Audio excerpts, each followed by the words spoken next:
ایک مزدور کا واقعہ۔ ایک رات سلطان محمود غزنوی حسب معمول گشت پر نکلے۔ سڑکیں سنسان تھیں، آسمان پر ٹھنڈی ہوا چل رہی تھی اور چاند اپنی مدھم روشنی بکھیر رہا تھا۔ چلتے چلتے سلطان نے ایک تندور کے قریب ایک شخص کو دیکھا جو سردی میں کپ کپاتے ہوئے زمین پر سو رہا تھا۔ سلطان قریب گئے، مزدور کو جگایا اور نرم لہجے میں پوچھا، اے شخص تم کون ہو؟ وہ آنکھیں ملتے ہوئے بولا، جناب میں ایک غریب مزدور ہوں، سارا دن محنت مزدوری کرتا ہوں اور رات کو اسی تندور کے پاس سو جاتا ہوں تاکہ تھوڑی سی گرمی مل سکے۔ سلطان نے ہمدردی کے ساتھ پوچھا، اس کڑکڑاتی سردی میں تم رات کیسے گزارتے ہو؟ یہ سوال سن کر مزدور مسکرایا اور بڑی عاجزی سے بولا، جناب عالی، نصف رات تو آپ کی طرح گزارتا ہوں اور باقی نصف آپ سے بہتر طور پر گزار لیتا ہوں۔ سلطان حیرت سے رک گئے اور پوچھا، یہ کیسے ممکن ہے؟ مزدور نے سر جھکا کر کہا، جب تک تندور گرم رہتا ہے تو میں آرام سے نیند لیتا ہوں، گویا کسی بادشاہ کی طرح سکون کی نیند سو رہا ہوں، اور جب تندور ٹھنڈا ہو جاتا ہے تو میں اٹھ کر اللہ کی عبادت میں لگ جاتا ہوں، وہ وقت نیند سے بھی زیادہ قیمتی اور پرسکون ہوتا ہے۔ یہ سنتے ہی سلطان محمود کی آنکھوں میں حیرت اور عاجزی اتر آئی۔ اس نے دل ہی دل میں سوچا کہ اصل بادشاہی تو شاید اسی مزدور کے پاس ہے جو فقیری میں بھی سکون اور عبادت کی لذت حاصل کر رہے ہیں۔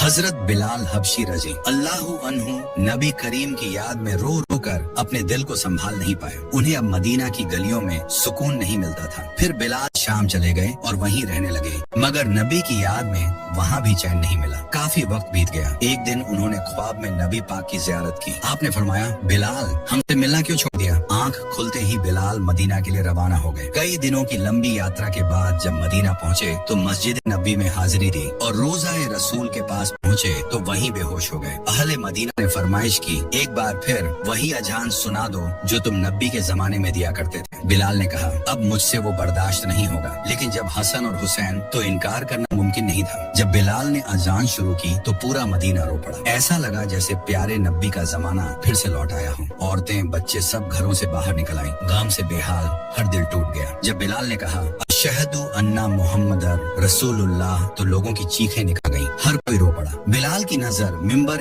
رسول پر پڑی، ممبر خالی تھا، سرکار وہاں نہیں تھے۔ خالی ممبر دیکھ کر بلال بے ہوش ہو کر گر پڑے، اذان پوری نہیں کر سکے۔ ہوش میں آئے تو اٹھے اور روتے ہوئے پھر شام کی طرف روانہ ہو گئے۔ اللہ سے دعا ہے کہ ہمیں بھی حضرت بلال حبشی رضی جیسا عشق رسول عطا فرمائے، آمین آمین بول کر شیئر کرتے جائیں۔ جب حضرت ابراہیم علیہ السلام کو آگ میں ڈالا گیا تو زمین اور آسمان سب دیکھ رہے تھے۔ آگ بھڑک رہی تھی اور ہر طرف ڈر اور سناٹا چھا گیا تھا۔ اسی وقت ایک چھوٹا سا کبوتر اپنی چونچ میں پانی کی ایک بوند لے کر اڑتا آیا۔ لوگ حیران ہو کر بولے، اے کبوتر، اس تھوڑے سے پانی سے کیا یہ آگ بجھ پائے گی؟ کبوتر رکا، اس کے پنکھوں میں ایک نورانی چمک تھی اور اس نے بہت سکون سے کہا، مجھے معلوم ہے اس بوند سے یہ آگ تو نہیں بجھنے والی، لیکن قیامت کے دن میرا نام آگ بجھانے والوں میں لکھا جائے گا، نہ کہ آگ لگانے والوں میں۔